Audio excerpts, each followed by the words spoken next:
भारत पाकिस्तान घमासान में आप लोगों का बहुत बहुत स्वागत है दोस्तों। हाल ही में पाकिस्तान में एक श्रीलंका के नागरिक की हत्या कर दी। उसको इतना मारा और जब वो अपनी आखिरी सांसें ले रहा था तो उसके शरीर में, वो जब जिंदा था उसको जला दिया। ये इमरान खान का स्टेटमेंट है। The horrific vigilante attack on the factory in Sialkot and the burning alive of Sri Lankan manager is a day of shame for Pakistan. The burning alive. ये इमरान खान का ट्वीट है, मेरा नहीं, इमरान खान का ट्वीट है, burning alive। तो दोस्तों कहने की बात यह है कि पाकिस्तान में पहली बार नहीं हो रहा है। जो आपसे डिसएग्री करे, जो आपकी तरह इबादत ना करे, उसको भट्टी में डाल दो, उसको जला दो, उसको गोली मार दो, उसको मार मार के उसकी हत्या कर दो। ये बड़ी कॉमन सी चीज है पाकिस्तान में। एक छोटी सी रिपोर्ट देखिए, एक छोटा सा वीडियो देखिए, फिर मैं शुरू करता हूं आज की डिबेट।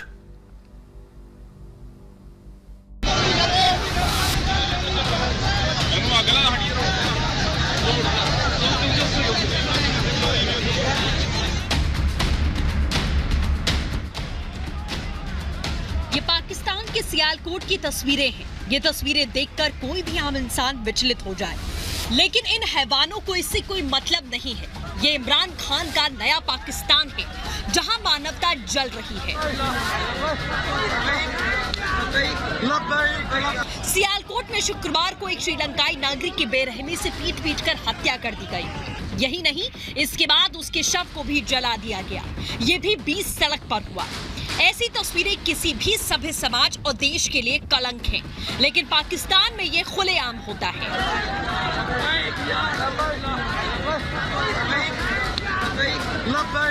अब ये कहा जा रहा है कि मृतक ने तहरीके लब्बैक पाकिस्तान यानी कि TLP का एक पोस्टर अपने दफ्तर से निकालकर फेंक दिया था। बताया जा रहा है कि पोस्टर पर कुरान की आयत लिखी हुई थी। फैक्ट्री में काम करने वाले 1-2 मजदूरों ने उसे ऐसा करते देख लिया। फिर एक खबर फैल गई। इसके बाद हंगामा शुरू हुआ। सैकड़ों लोग जमा हो गए। प्रियंत कुमार को हैवानों की तरह पीटने लगे। पीट कर हत्या कर दी गई। फिर आग लगा दी।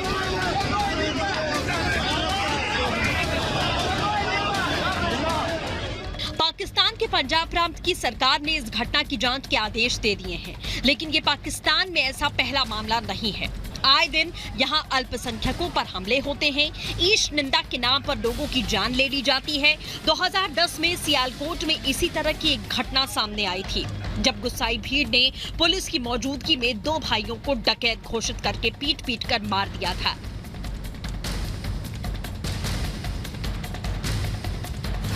पाकिस्तान में हुई इस घटना को पूरी दुनिया ने देखा। सवाल ये है कि क्या यही नया पाकिस्तान है जिसके बारे में वहां की PM इमरान खान दावा करते रहते हैं। Bureau report, Republic Bharat. तो दोस्तों आपने देखा कि क्या हो रहा है इस वक्त पाकिस्तान में। और ऐसी बात नहीं है कि लिंचिंग सिर्फ पाकिस्तान में होती है, कई मुल्कों में हो चुकी है। मैं पहले ही बता दूंगा आपको, ऐसी बात नहीं है कि सिर्फ पाकिस्तान में होती है, लेकिन एक खास कारण से सिर्फ पाकिस्तान में होती है। और मैंने फिर ये बोला, मैंने ट्वीट भी करा था इस मामले पे कि ये तो क्रिमिनल ऑफेंस है ही, किलिंग ऑफ ह्यूमैनिटी है ही, जब आप किसी की भी लिंचिंग करते हैं और जिंदा आदमी को जला देते हैं। लेकिन उसके साथ सेल्फियां ले रहे थे लोग। वहां पे एक एंटरटेनमेंट का माहौल था कि जैसे बहुत बड़ा कोई फंक्शन चल रहा है और सब लोगों को बड़े मजे आ रहे हैं। People were taking selfies there. और मुझे ऐसा सोचने पे इस दृश्य ने मजबूर कर दिया कि कैसी मानसिकता होगी। ये शायद लबाइक वालों ने करा था, जहां तक अभी तक हमें पता लगा है। तो मैं आपको इंट्रोड्यूस करता चलूं अपने पैनल से। सुशील पंडित जी हैं, रिप्रेजेंट कर रहे हैं भारत का पक्ष। पंडित जी नमस्कार। आप सुबोई खान जी नमस्कार, एडवोकेट और एक्टिविस्ट हैं। हमारे साथ अब्दुल समद याकूब साहब हैं। अब्दुल समद याकूब साहब, a very warm welcome sir, नमस्कार आपको बहुत बहुत। और आरजू काजमी साहिबा, जर्नलिस्ट हैं, लाइव फ्रॉम इस्लामाबाद। आरजू जी बहुत बहुत नमस्कार, warm welcome to our show.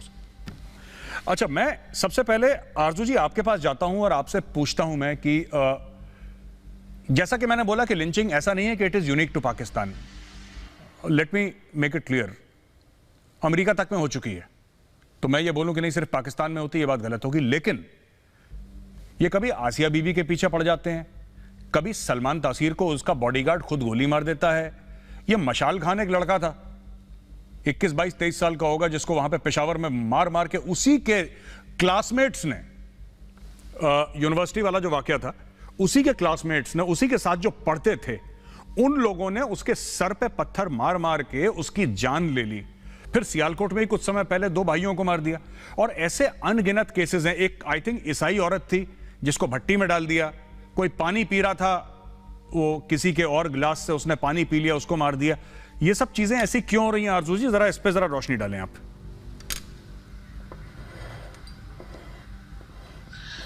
जी बिल्कुल मेजर साहब, ये पाकिस्तान में सब कुछ हो रहा है। जिस मुल्क में आपको जो है वो यूनिवर्सिटीज, कॉलेजेस, स्कूल से बड़े मदरसे नजर आए, यानी उनसे ज्यादा तादाद आपको मदरसों की मिले, जहाँ पे प्रोफेसर्स ना हो बल्कि उनसे ज्यादा आपको ये मुल्ला माफिया नजर आए, उस मुल्क का यही अंजाम होता है। ये पहले सिर्फ मुल्क के अंदर जो लोग रहते थे उनको मारा जा रहा था, चाहे वो आसिया बीबी हो, चाहे वो मशाल खान हो, उनके ऊपर कोई एक्शन नहीं हुआ और कुछ दिनों के लिए कुछ लोगों को अरेस्ट किया गया और फिर छोड़ दिया गया। इस जगह पे कल जो ये वाकया हुआ है परसों, इसमें यानी 13 तो सिक्योरिटी गार्ड्स थे उस जगह पे, और उनमें से किसी ने भी कोशिश नहीं की कि उस आदमी को बचाने की कोशिश करते या आगे बढ़ते जो उनकी ड्यूटी थी। तो आप समझ सकते हैं जिस तरह से सेल्फीज ली जा रही थी कि यहाँ पे अब यही माइंडसेट बन चुका है। सिर्फ पहले ये फर्क था कि दुनिया इसलिए नहीं देख रही थी क्योंकि मुल्क के अंदर जो लोग रहते हैं उन्हें मारा जा रहा था। अब जब ये जो फॉरेनर्स आए हैं यहाँ पे, अगर कोई थोड़ा बहुत भूले भटके से कोई यहाँ पर आ गया है काम करने के लिए, उसको जब मारा गया है तो सारी दुनिया देख रही है और सबको अब पता चला है कि असल में पाकिस्तान के अंदर क्या हो रहा है। वरना तो हम बोल बोल के थक गए। लेकिन ये सिर्फ ये बात नहीं है कि नॉन मुस्लिम्स को मारते हैं, ये मुसलमानों को भी मार देते हैं। आप जानते हैं कि किस तरीके से पंजाब के गवर्नर को उन्हीं के गार्ड ने मार दिया था। इन लोगों को इतना इत्मीनान है कि अगर हम किसी की जान ले लेंगे सबके सामने भी, तो जब ये निकलेंगे तो इनके ऊपर फूल फेंके जाएंगे, इनकी तारीफ की जाएगी, इनको हीरो माना जाएगा। तो जाहिर है इनको फिर कोई डर है ना खौफ है, और अभी भी जो ये निकलेंगे ये यही कहेंगे कि जी हम तो हीरो हैं, और इनके ऊपर लोग फूल निछावर कर रहे होंगे। यहाँ तक कि जो सलमान तासीर साहब को जिसने मारा था, वो तो बहुत सारे लॉयर्स थे, एडवोकेट्स थे जो उधर सपोर्ट कर रहे थे, सबने वो फुटेजेस देखी है।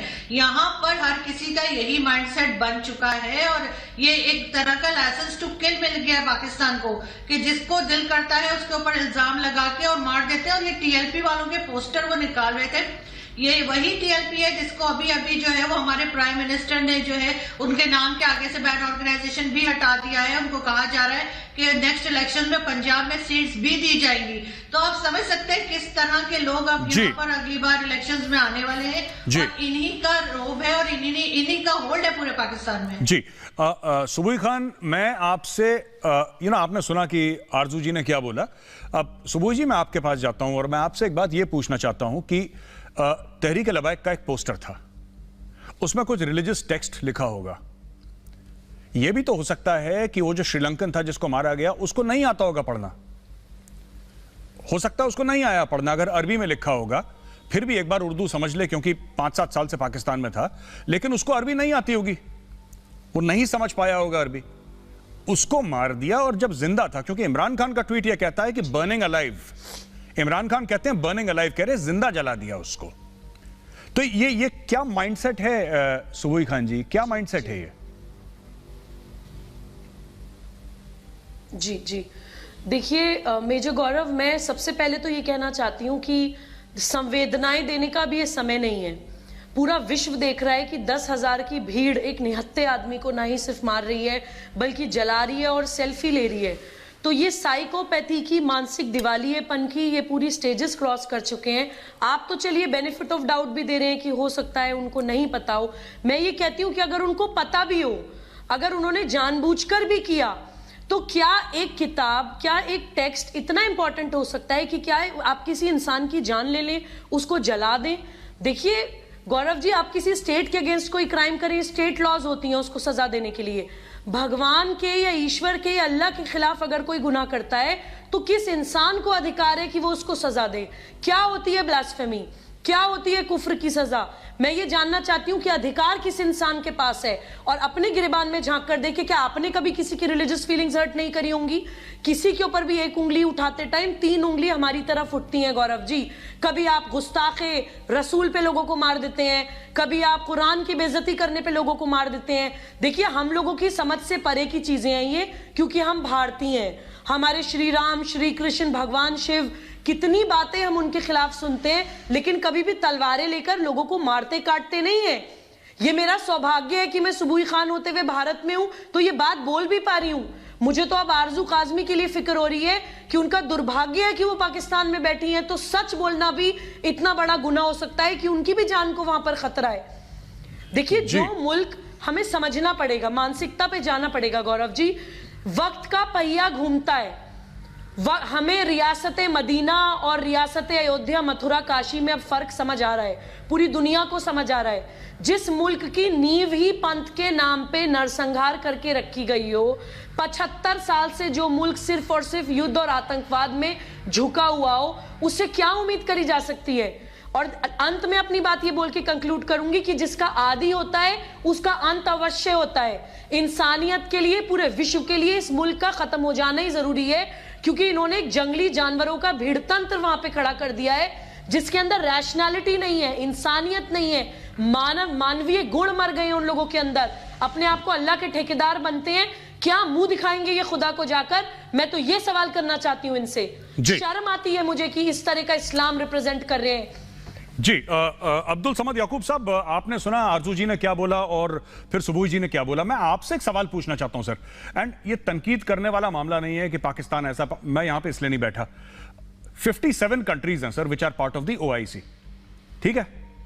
57 मुल्क हैं जो कि मुसलमान मुल्क हैं, इस्लामिक मुल्क हैं, जो अपने आप को इस्लामी रियासत मानते हैं, राइट। और ये कहते हैं कि हम कोई ऐसी चीज नहीं करेंगे जो कुरान के खिलाफ है, and they believe that sovereignty belongs to Allah alone. मेरा आपसे सवाल है सर कि कोई किसी और इस्लामिक मुल्क में तो मैंने नहीं देखा ये होते हुए। दुबई में ऐसा नहीं होता है सर, सऊदी अरब में ऐसा नहीं होता है। आई मीन इंडोनेशिया चले जाइए, जो सबसे बड़ा तादाद के हिसाब से, पॉपुलेशन के हिसाब से सबसे बड़ा मुसलमान मुल्क है दुनिया में, इंडोनेशिया, उधर ऐसा नहीं होता है। ये पाकिस्तान में ही ऐसी खास माइंडसेट। अभी देखिए हाल ही में UAE ने, सर वो भी तो अरब हैं, उनके वहां पे तो मोहम्मद साहब पैदा हुए थे, वहां पे उनके यहां से तो कुरान शरीफ वहां पे नाजिल हुई थी। वो तो 1400 साल से मुसलमान हैं। उन्होंने फ्रांस से 80 रफेल खरीद लिए। अभी फोटो आ रही है उनकी सर, उन्होंने 80 रफेल फ्रांस से खरीद लिए। यहां फ्रांस के नाम पे आधा लाहौर जला दिया। ये किस प्रकार का इस्लाम पाकिस्तान में सिखाया जाता है? ये व्हाट इज दिस रैशनल जिसकी अगर हम बात करें तो ये क्या लॉजिक क्या है सर? मेरे साहब, वक्त करता है परवरिश बरसों, हादसा एकदम नहीं होता। ये जो हुआ सियालकोट में, इस जुल्म का आगाज तो हुआ था सलमान तासीर शहीद के कत्ल से। जिस मुमताज कादरी ने कत्ल किया, फिर उसको जिस तरीके से ग्लोरीफाई किया गया, फिर जिस तरीके से उसको वकीलों ने फूलों के हार, यादू जी ठीक कह रही है कि जिस तरीके से उसको फिर वो वकील अदालत के अंदर जब फूलों के हार पहनाए गए, चले जी स्टेट का काम था, जुडिशरी का काम था हैंग करना, सजा दे दी, हैंग कर दिया गया, मगर यहाँ खत्म नहीं हुआ मामला। फिर इसके बाद शुरू हुआ जब लिबर्टी चौक के अंदर सॉलिडारिटी शो करने के लिए एक जो यहाँ के जो एक लिबरल्स कह लें या हम जैसे को कह लें, जब मोमबत्तियां लेके पहुंचे लिबर्टी चौक पर लाहौर में, खादिम रिजवी ने उसके ऊपर हमला किया। ये पहली अपीयरेंस थी खादिम रिजवी की मेन स्ट्रीम पे आने के लिए। उससे पहले खादिम रिजवी को कोई नहीं जानता था। उस हमले के बाद वो डिस्पर्स हो गए, लोग भाग गए, यहाँ तक मामला खत्म नहीं हुआ। मैं फिर बीच में स्किप कर जाऊंगा, मैं एंड पे आ जाता हूँ। जब हम ये कहते हैं कि सऊदीया में, आपने कहा कि ठीक है जी मैक्रोन की विजिट के ऊपर है, मैं मौलाना फजलुर रहमान का जिक्र करूंगा, फिर मैं उनकी मुनाफिकत का भी जिक्र करना चाहूंगा कि जब वो यहाँ पे इस्लामाबाद में हमारे खिलाफ धरना लेके आए, बिलावल भुट्टो स्टेज पे उनके पीछे खड़े थे। मौलाना फजलुर रहमान मुमताज कादरी शहीद कह रहा था, मुमताज कादरी को ग्लोरीफाई कर रहा था, और बिलावल भुट्टो ने वहां पे कोई अपनी जबान, और मैंने उसी दिन पे आके इस बात की मजम्मत की कि मौलाना फजलुर रहमान की मजम्मत होनी चाहिए कि जिसने मुमताज कादरी को वहां पे स्टेज पे खड़े होकर शहीद कहा है और उसको ग्लोरीफाई दिया है। आज कल की ट्वीट है मौलाना फजलुर रहमान की, उसने एक छोटी सी मजम्मत के बाद कहा कि ये वाकयात होते रहेंगे जब तक कि स्टेट जो है, जब तक ये हुकूमत जो आसिया बीबी को या जो खत्मे जो तौहीन रिसालत के मुलजिमों को प्रोटेक्शन देकर मुल्क से बाहर निकालती रहेगी। आज के हम सब मिल के मौलाना फजल रहमान की मजम्मत कर सकते। क्या आप मौलाना फजल रहमान को ये बात एक्सपेक्ट कर सकते हैं कि एक मजम्मती बयान दे दो कि फिर ये क्यों रफेल खरीद रहा है और मैक्रोन जो है फ्रेंच प्रेसिडेंट क्यों जा रहा है वहां पे? यहाँ पे तो आप आग लगा रहे हो, यहाँ पे तो लोगों को, और वहां से आपको पैसा आ रहा है, इसलिए आप सऊदी अरब ये मुनाफिकत देखे। फिर ये TLP सिर्फ ये मैं मौलाना फजल रहमान का नहीं कह रहा, फिर मैं उन लोगों का, उन स्टेक होल्डर्स का भी कह रहा हूं कि जो इनको पॉलिटिकल गेम्स, शॉर्ट गेम्स की खातिर, अपने पॉलिटिकल प्रेशर ग्रुप की खातिर, कलसूम नवाज का इलेक्शन हुआ, TLP को खड़ा किया गया, जमात दावा के बंदे को खड़ा किया गया, इन सब को खड़ा करके कलसूम नवाज के खिलाफ इलेक्शन लड़ाया गया ताकि रिलीजियस वोट, राइट विंग का वोट जो है, इनको जब तक हम अपने पॉलिटिकल गेम्स के लिए यूज करते रहेंगे, ये इसी तरीके से ये बढ़ती रहेगी। ये आखिरी वाकया नहीं है, ये मॉब मेंटालिटी अब ये इतनी सराहियत कर चुकी है कि अब तो हर आए दिन इस तरह के वाकयात होंगे। जब तक हम सब बिल्कुल आदमी का आदमी हो, मैं हूं, कोई हो, ये डिसाइड ना करने के लिए हमने आज के बाद इनको एंगेज भी करना, चाहे हमारा शॉर्ट गेम पॉलिटिकल गेम्स हो, चाहे हम प्रेशर ग्रुप के तौर पे। और डर इस बात का कि TLP का इतना ह्यूज वोट बैंक बन चुका होगा कि आने वाले इलेक्शन में इनके साथ लोग इनको एंगेज करेंगे, इनकी मिन्नतें करेंगे कि आप हमारे साथ इत्तेहाद कर लें।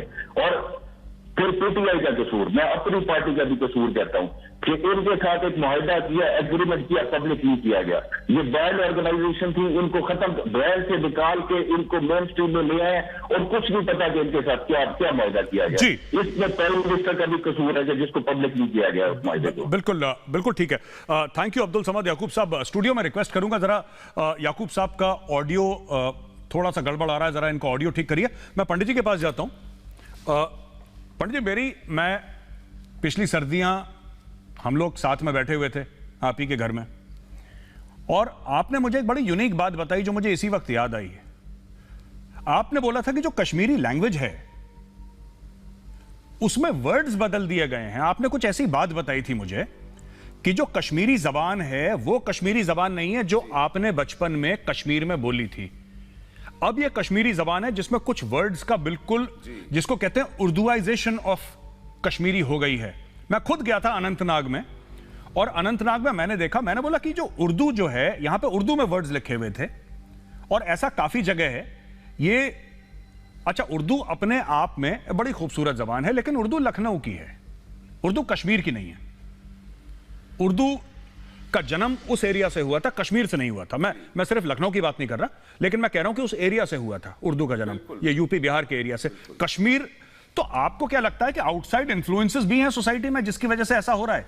क्योंकि उसकी वजह से अब आपको दिख रहा है कि एक नई पीढ़ी है जो कश्मीर में कश्मीरी बोलने से झिझकती है, थोड़ा सा उनको थोड़ा सा ऑड लगता है। क्योंकि यही चीज हमने पाकिस्तान में भी देखी थी।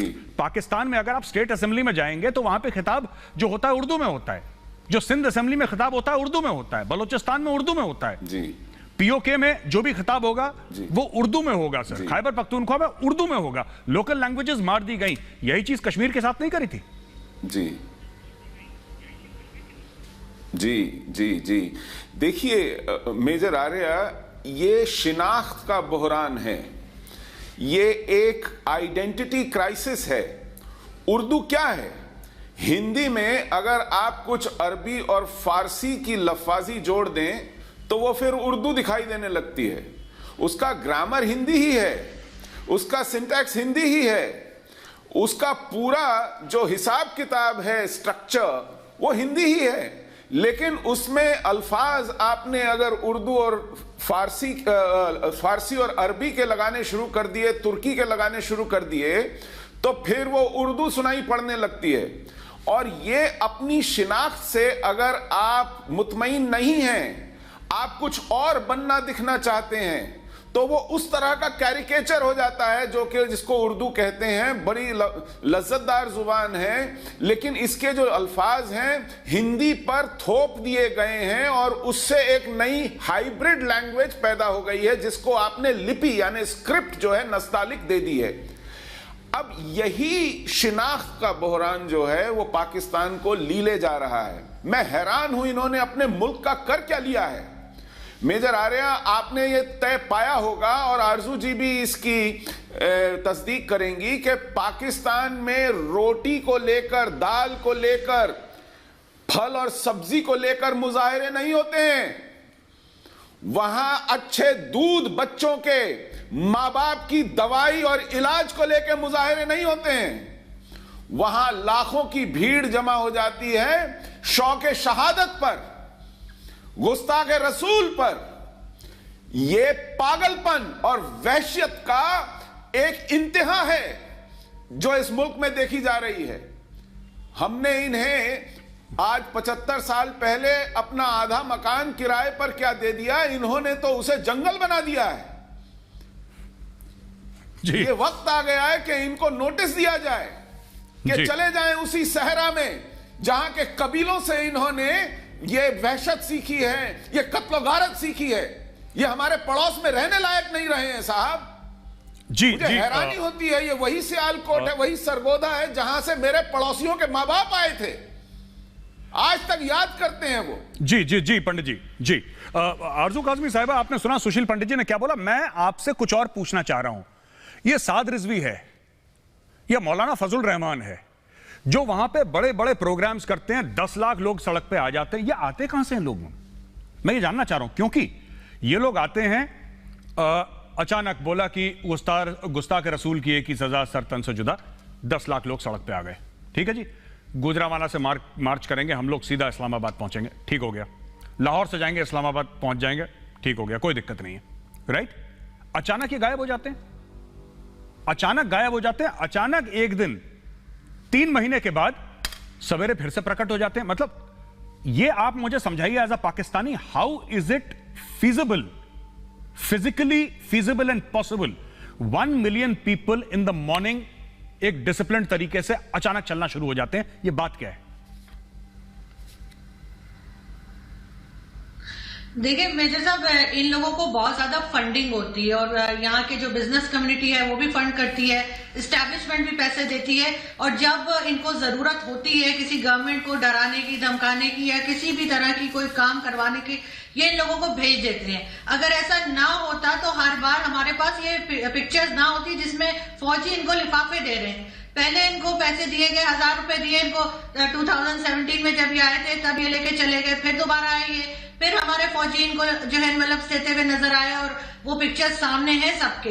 ये बात अब कोई ढकी छुपी नहीं है कि इनको एस्टैब्लिशमेंट ही भेजती है और इनको कहती है जितने दिन का ये आते हैं इनको खर्चा पानी दिया जाता है, इनके नखरे उठाए जाते हैं और जब इनको कहा जाता है ये वापस चले जाते हैं। वरना इस्लामाबाद जैसी सिटी में या किसी और जगह इतनी ज्यादा पुलिस चौकियां हमारे यहाँ की शायद ही कहीं होंगी, तो हर जगह ये कैसे आके बैठ जाते हैं जब तक कि इनको परमिशन ना मिली हो। तो बिल्कुल ये एक तरह के पेड़ होते हैं और खासतौर पे जो मदरसों में इन्होंने फौज अपनी पाली हुई है, जिनके दिमागों में जहर भरा हुआ है, ये इसी काम आते हैं। इनको कहते के साथ ही सारे मदरसे के लड़के इनके पहुंच जाते हैं और बैठ जाएंगे आके सड़कों के ऊपर या कहीं पे भी जहां इनको बताया जाएगा और उसके बाद पैसे लेकर ये लोग चले जाते हैं। खाना पानी इनको दिया जाता है, घर के खर्चे इनको दिए जाते हैं। इनको बड़े बड़ी गाड़ियों में ये सफर करते हैं। सारे जितने मुल्ला हैं एक करोड़ों के घरों में रहते हैं और बातें ये करते हैं कि अगली जहान में जाके सब कुछ मिलेगा, यहाँ बड़ी सादी जिंदगी गुजारो। और खुद ये 2-2 करोड़ की गाड़ियों में होंगे, चाहे कोई भी हो, मौलाना तारिक जमील हो, चाहे फजलुर रहमान हो, चाहे जिसका आप नाम उठा लें, कोई मुल्ला आपको सादी जिंदगी गुजारता हुआ नजर नहीं आएगा। लोगों को इन्होंने बेवकूफ बना रखा है, आज का नहीं पिछले 40-50 साल से। और अब लोगों का यही माइंडसेट बन गया है। ये यहाँ से इनके बच्चे पे बच्चे ये पैदा करते रहते हैं, पॉपुलेशन पे कोई काम करते नहीं, वो बच्चे उठा के ये मदरसे वालों को दे देते हैं क्योंकि खर्चा उठा नहीं सकते। फिर मदरसे वाले जैसे मर्जी उनका माइंड बना देते हैं, ब्रेन वॉश करके उन बच्चों को। और उसके बाद यही होता है जो हम देख रहे हैं, जो आपने देखा सेल्फी देते हुए, ये छोटी उम्र के लड़के थे, कोई बड़ा आदमी आपको दिखाई नहीं देगा वहां पे। क्योंकि इनके यही माइंडसेट बना दिए। सब मदरसे से ये होते कौन है कि ये जो मर्जी लिखा हो इन्होंने किसी पोस्टर पे और ये जाके वहां पे फैक्ट्री में या किसी के घर के बाहर लगा देंगे। ये जगह ऐसी नहीं होती कि अपनी मर्जी के पोस्टर्स लगाते फिरे। मेरे घर के, मेरे ऑफिस के बाहर अगर कोई लगाएगा मैं वो भी निकाल के फेंक दूंगी। लेकिन यहाँ पे इनको ये देखना होगा कि इन लोगों को सही कैसे करना है। जहां पे 80% से ऊपर लोग इसी माइंडसेट के हों, उनको ठीक कर करने के लिए जो है वो 20% काफी नहीं है। मुझे नहीं लगता जिस जगह का प्राइम मिनिस्टर जो है उसामा बिन लादेन को शहीद बोले, आप क्या समझ सकते हैं कि बाकी लोग कैसे होंगे यहाँ के? जी जी, अब्दुल समद याकूब साहब, आप हाथ खड़ा कर रहे थे सर, मैं आपको 30 सेकंड का इंटरवेंशन देता हूं, फिर सुबुही जी के पास जाना है मुझे। सर 30 सेकंड्स, आप कुछ कहना चाह रहे थे? देखिए इस नारे पे तो कोई हर्ज वाली बात नहीं, खुद मैं ये नारा खुद कहता हूँ कि गुस्ताख रसूल की एक ही सजा सर तन से जुदा। मगर मैं सबूई की बात पे आऊंगा कि उसको या रेपिस्ट की एक ही सजा सर तन से जुदा, मर्डरर की एक ही सजा सर तन से जुदा। मगर वो सजा किसने देनी है? मैंने नहीं देनी, वो एक ट्रायल होना है, वो स्टेट ने देनी है। स्टेट ने अगर आसिया बीबी को छोड़ दिया, हमने हमेशा आसिया बीबी को सपोर्ट किया, इसका मतलब ये नहीं है कि भाई अगर कोई ना, और लोगों का आना पुरअमन एहतजाज भी गलत बात नहीं है, लेकिन ये तशद्दुद, ये चीजें सब गलत है। और इन्होंने, मैं उस बहस में नहीं जाना चाहता कि उन्होंने हमें कोई स्टेट किराए पे दी थी, अगर दी थी तो 1 इंच लेके दिखा देना हमें वापस। उनको कहेंगे आज के दिन तो जहर उगलना छोड़ दें। जी जी जी, ठीक है, आप पंडित जी आप 1 इंच लेके दिखा दें, कह रहे हैं ये जहर उगलना छोड़ दें, आपको एक नसीहत दे डाली। ठीक है, जब पंडित जी का वक्त आएगा फिर पंडित जी जवाब। पंडित जी कुछ कहना चाहते हैं? Sir 30 seconds. गौरव साहब, सुबुह जी वेट कर रही हैं। मुझे हाँ, तो इनको मैं याद दिला दूं, ये 50वीं सालगिरह है 1971 की जंग की। हमने एक मुल्क पैदा कर दिया था आप ही में से काट कर। आप हमें बहुत ज्यादा चुनौती न दें। आज जी दुनिया कह रही है कि पाकिस्तान का रहना पूरी दुनिया के लिए खतरनाक है। जी जी जी, आज आपको कोई शर्म महसूस नहीं हो रही कि इंटरनल मैटर्स में अगर आप ढाका गए थे, आज आपको ये टीवी पे बैठे हुए कोई आप महसूस नहीं हो रही? अगर आज खालिस्तान की 2 करोड़ बंगाली भेज दिए थे जो जान बचा करके भागे थे। फिर आप ये ना क्या करें कि मुंबई अटैक्स क्यों हुए, फिर मजम्मत ना करवाएं। सर एक मिनट, नस्ल कुशी की, सुनिए, 1 मिनट जरा मुझे स्क्रीन पर ला जाए। 1 मिनट, दोनों शांत हो जाएं, मेरी बात सुनना, ठीक है जी? अब देखिए, हम लोग ना let's not divert from the debate. Subuhi ji wait कर रही हैं, माफी चाहता हूं सुबुही जी, मैं आपके पास आता हूं। और सुबुही जी, मेरा आपसे सवाल है कि ये जो श्रीलंकन आदमी था जिसको मारा गया, ये तो पहुंच गया सियालकोट काम करने के लिए, ठीक है, आप कहना नहीं चाहिए he is no more, so why speak like that. लेकिन मैं फिर भी सोचता हूं कि क्या हुआ होगा, क्या मजबूरी हुई होगी कि पाकिस्तान नौकरी करने गया होगा कोई भी। मैं सोचता हूं, ऐसे अपने मेरे जहन में ख्याल आता है। अच्छा, आपको क्या लगता है, वैसे ही पाकिस्तान की रेपुटेशन ग्लोबल आइसोलेशन की तरफ जा रही है, रेपुटेशन खराब है, आपको क्या लगता है इससे मजीद और झटका लगेगा सुबुही जी? पाकिस्तान की रेपुटेशन को और झटका लगेगा, या आप ये मानती हैं कि रेपुटेशन पहले ही से ध्वस्त है, खत्म है, अब इससे ज्यादा क्या हो सकता है? आपकी क्या राय है? देखिए मेजर गौरव, मैं 2 बातों पे बात जरूर करना चाहूंगी। एक तो जो आपने अभी सवाल पूछा और जो अभी सुशील पंडित जी ने आइडेंटिटी क्राइसिस की बात करी थी। पूरे विश्व के मुसलमानों को ये दिखाई दे रहा है कि इस्लामिक स्टेट के नाम पे जो भी कंट्रीज बनी, खास तौर से जो भारत को तोड़ के जो भी देश बने, चाहे वो अफगानिस्तान हो, चाहे वो बांग्लादेश हो, चाहे वो पाकिस्तान हो, चाहे वो बर्मा हो, उनकी क्या दुर्गति हुई है ये पूरी दुनिया ने देखा है। मैं पहले भी बोल चुकी हूं कि पेड़ से टूटे हुए पत्ते का जो हाल होता है वही होना है अगर आप अपने देश से टूटेंगे। प्रकृति ने आपको जहां पैदा कर दिया, आप प्रकृति के कुदरत के खिलाफ जब भी जाएंगे आपका नाश ही होना है। प्रकृति से कुछ सीखिए। पहली चीज, आइडेंटिटी क्राइसिस जो हम देख रहे हैं, इतनी हिंसा, इतनी वायलेंस, इतना पागलपन, इतनी साइकोपैथी, सिर्फ इसलिए कि आप वो बनने की कोशिश कर रहे हैं जो आप नहीं है। आप अपने अंदर के इंसान को मार के जानवर बनने की कोशिश कर रहे हैं, ब्रेन वॉश्ड ज़ॉम्बी बन के आप एक्ट कर रहे हैं, तो आप फ्रस्ट्रेटेड हैं, तभी आपके अंदर हिंसा है। और अभी एक साहब ने बोला कि गुस्ताखे रसूल की एक ही सजा सरतन से जुदा। मैं उनसे एक सवाल एज एन इंडियन मुस्लिम करना चाहती हूं कि ये गुस्ताखे रसूल तय कौन करेगा? आपकी नजर में क्या है गुस्ताखे रसूल? ये इस्लाम के नाम पे एक निहत्ते इंसान को 10,000 की भीड़ जला देती है, क्या ये गुस्ताखे रसूल नहीं है? मोहम्मद के नाम पे जैशे मोहम्मद चलती है, क्या वो गुस्ताखे रसूल नहीं है? इतने घटिया और इर्रेशनल हदीस जिसमें प्रॉफिट के बारे में इतनी गंदी गंदी बातें लिखी हैं, क्या वो गुस्ताखे रसूल नहीं है? अगर पैगंबर मोहम्मद की कोई अपमान करता है, मैं भी उनको मानती हूं, मुझे भी दुख होता है, मेरे भी आराध्य हैं वो, लेकिन कोई अपमान इसलिए करता है कि वो आपके स्क्रिप्चर्स में लिखा है। या तो आप उन स्क्रिप्चर्स को उठा के नकार दीजिए कि नहीं ये गुस्ताखे रसूल है, ये मैनिपुलेटेड है, ये फैब्रिकेटेड है। आप उन स्क्रिप्चर्स को भी नहीं नकारते हैं और आप ही के स्क्रिप्चर्स पढ़ के अगर कोई सवाल उठाता है तो वो गुस्ताखे रसूल हो जाता है, उसका फौरन गला रेत देंगे। देखिए पूरी दुनिया का मुसलमान गौरव जी और अब भारत का भी मुसलमान देख रहा है, जाग रहा है। ये लोग भारत के मुसलमानों को भी वरगलाने की कोशिश करते हैं। एज इंडियन मुस्लिम मैं पूरे विश्व के मुसलमानों से बोलना चाहती हूं कि आप अपने बच्चों को डॉक्टर, साइंटिस्ट, गूगल, IMF या इन सब चीजों के चीफ बनाना चाहते हैं या हाफिज सईद और मसूद अजहर बनाना चाहते हैं। जैसे आज ये श्रीलंका के भाई में आग लगाई, कल आपका बच्चा होगा। अफगानिस्तान में तो मुसलमान ही भागे ना प्लेन से लटक लटक के। तो हिंसा कोई पंथ देख के नहीं मारती है, जिसकी आदत बन जाती है मारने की, जलाने की, वो किसी को भी मारेगा जो उसके आगे आएगा। इस्लामिक स्टेट में ज्यादातर प्रताड़ित मुसलमान भी हैं, तो आंखें पूरे विश्व के मुसलमानों की अब खुल रही हैं। जी मेरे पास बहुत कम समय है, मैं जाता हूं अब्दुल समद याकूब साहब के पास। सर आपके पास सिर्फ 1 मिनट है, please respond to Subuhi Khan. 1 minute है, फिर मैं पंडित जी को लास्ट वर्ड दे रहा हूं। देखिए मेरे साहब इसमें कोई, अगर मैं ये कहता हूं कि गद्दार की सजा क्या है, सजाए मौत होनी चाहिए सर तन से जुदा, अगर मैं कहता हूं रेपिस्ट की क्या सजा होनी चाहिए, आप मुझे बताएं क्या रेपिस्ट को कैपिटल पनिशमेंट होनी चाहिए कि नहीं होनी चाहिए? लेकिन डिसाइड किसने करना है? ट्रायल होना है, एविडेंस होने, जुडिशरी है, उसने बैठ के करना है। मेरा कोई काम, मेरे सामने भी हो, मैं कुछ नहीं कर सकता। मैं किसी और blasphemy law, by the way यहाँ पे ये इस्लाम के अंदर ब्लास्फेमी लॉ नहीं है, ये यहाँ पे अंग्रेज लाया था। आप जो इंडिया पाकिस्तान की जैसे पार्टीशन से पहले की बात कर रहे हैं, ये अंग्रेज का कानून है, ये मुसलमानों का कानून नहीं है। जी last word to Sushil Pandit ji. Pandit ji last word to you sir, then we'll close the debate.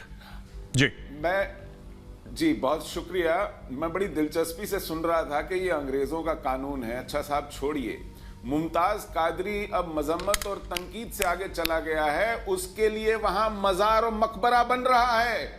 वो तो अंग्रेज नहीं बना रहे, वो आपके मुल्क में आपकी नाक के नीचे बन रहा है।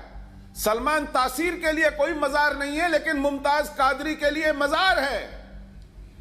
तो आप ये कैसा मुल्क बना रहे हैं और किस पर आंखें मीच रहे हैं और कैसे रैशनलाइज कर रहे हैं कि अंग्रेज बना के चले गए? तो आज आप क्या कौन सा झुंझुना बजा रहे हैं कि अंग्रेज का बनाया ग्लोरीफाई करने से बड़ी शर्मिंदगी वाली बात मेरे लिए और नहीं हो सकती। मैं शर्मिंदा हूं इस बात पे।